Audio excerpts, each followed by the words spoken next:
A Big Apple está ficando um pouco pesada demais? Um estudo recente revelou que a cidade de Nova York está afundando.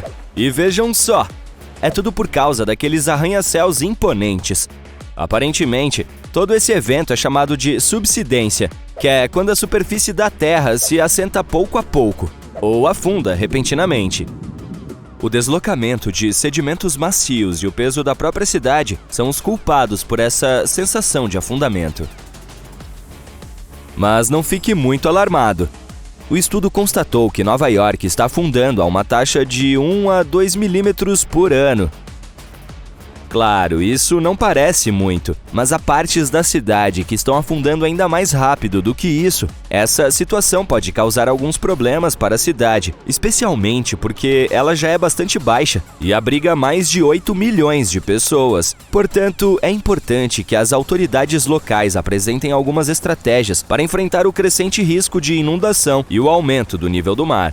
No entanto, não tenho certeza de que construir muros marítimos gigantes seja o caminho. Talvez precisemos ser um pouco mais criativos do que isso. Os geólogos querem ter certeza de que todos nós estamos cientes de que a construção de mais arranha-céus perto da costa, de rios ou de lagos pode contribuir para futuros riscos de enchentes. Portanto, precisamos realmente pensar duas vezes antes de começar a construir arranha-céus à torto e à direito. Em estudos recentes, os cientistas calcularam a massa total de todos os prédios da cidade de Nova York, mais de 1 milhão deles, e a soma chega a impressionantes 764 bilhões de quilos. Isso sim é uma carga pesada. Mas eles não incluíram o peso de estradas, calçadas, pontes e outras áreas pavimentadas. Então imagine quanto peso a mais ainda é adicionado à cidade. Mas, mesmo com essas limitações, os pesquisadores fizeram um bom trabalho ao considerar a complexa geologia sobre Nova York, incluindo areia, silt, depósitos de argila e o bom e velho leito rochoso. Eles descobriram que certos tipos de solo, como argila e preenchimento artificial, são mais propensos à subsidência. Por outro lado, o leito rochoso permanece bastante firme e mantém os arranha-céus no lugar. Pelo menos não precisamos nos preocupar com a possibilidade de o Empire State Building despencar tão cedo. Comparando seus modelos sofisticados com dados de satélite, os pesquisadores criaram um mapa da cidade mostrando onde o afundamento está ocorrendo. E adivinhe só, o aumento da urbanização e todo o bombeamento e a drenagem de águas subterrâneas só estão piorando a situação. Já é hora de começarmos a proteger nossos recursos, não acha? Eu não começaria a fazer minhas malas ainda. Nova York não é a única cidade que está afundando, você sabe.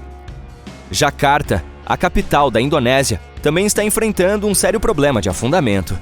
De fato, partes da cidade poderão estar debaixo d'água até 2050. Isso é como uma situação de Atlântida na vida real. Mais de 30 milhões de pessoas em Jakarta estão agora decidindo se devem mudar a cidade inteira de lugar.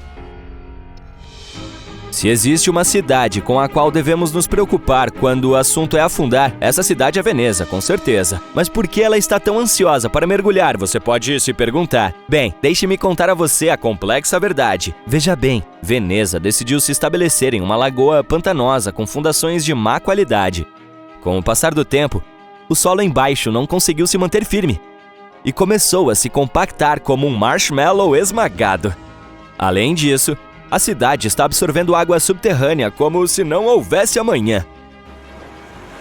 A cereja do bolo é que o nível do mar também está subindo lentamente. E adivinhe só, essas placas tectônicas sorrateiras estão dando risada ao empurrar a placa do Adriático para baixo das montanhas dos Apeninos, dando a Veneza um empurrão extra para baixo. Alguém teve a brilhante ideia de parar de bombear a água subterrânea, achando que poderia impedir o afundamento. Mas segurem suas gôndolas! Um novo estudo revelou que o afundamento não parou completamente, apenas diminuiu um pouco a velocidade. Acontece que toda a área está se inclinando ligeiramente para o leste, com Veneza empoleirada na extremidade ligeiramente mais alta. Você deve estar se perguntando quanto Veneza afunda em um ano, certo? Prepare-se para esta revelação chocante. Ela está afundando a uma taxa de cerca de 1 a 2 milímetros por ano, semelhante a Nova York. Nesse ritmo, Nos próximos 20 anos, ela poderá afundar uns impressionantes 5 centímetros abaixo do nível do mar. Para evitar que se transforme em um aquário veneziano, os habitantes locais estão construindo freneticamente barreiras especiais para impedir que a água caia na lagoa. Mas não espere ansiosamente, pois esse projeto teve mais atrasos do que o esperado. Ah, e você já notou aquele charmoso clima old style em Veneza? Não é só porque eles são fãs do visual vintage. Essas águas salgadas têm causado estragos nos edifícios, graças aos níveis de água que constantemente rompem a impermeabilização original. Mas a água está se aconchegando na alvenaria e os andares térreos de muitos apartamentos não são mais seguros o suficiente para morar. E quando Veneza dará um mergulho no abismo? É difícil dizer com certeza. A subsidência e o aumento do nível do mar são tão lentos e imprevisíveis quanto uma tartaruga em uma maratona. Mas os especialistas advertiram de forma divertida que, se as coisas continuarem como estão, Veneza poderá estar fazendo nado de costa sob as ondas até 2100. Mas não se preocupe, eles estão fazendo o possível para proteger essa joia flutuante de história e cultura de se tornar um filme de desastre de Hollywood. Portanto, não cancele ainda aquela viagem a Veneza. Nova Orleans também tem uma situação peculiar acontecendo. Esse lugar animado foi construído inicialmente um pouco acima do nível do mar e agora está afundando de forma gradual. Antigamente, quando uma área da cidade chamada French Quarter estava apenas surgindo, as pessoas precisavam se contentar com o que tinham. Conseguiram a melhor terra que puderam encontrar, mas ela estava apenas cerca de 3 metros acima do nível do mar. E não vamos nos esquecer de que o restante da cidade é plano como uma panqueca, sendo que as áreas ao redor de French Quarter são apenas um pouco mais baixas. Mesmo sabendo que estavam enfrentando algumas dificuldades, os engenhosos moradores de Nova Orleans fizeram o possível para elevar suas casas acima do terreno propenso a inundações que escolheram como lar. E tem mais! O solo sob Nova Orleans é tão instável quanto um prato de gelatina. Os arquitetos tiveram que manter as coisas baixas e mais leves porque temiam que o solo não suportasse o peso de estruturas mais altas. Eles apostaram no que era seguro, limitando-se a 2 andares ou 2 andares e meio. É aqui que as coisas ficam interessantes.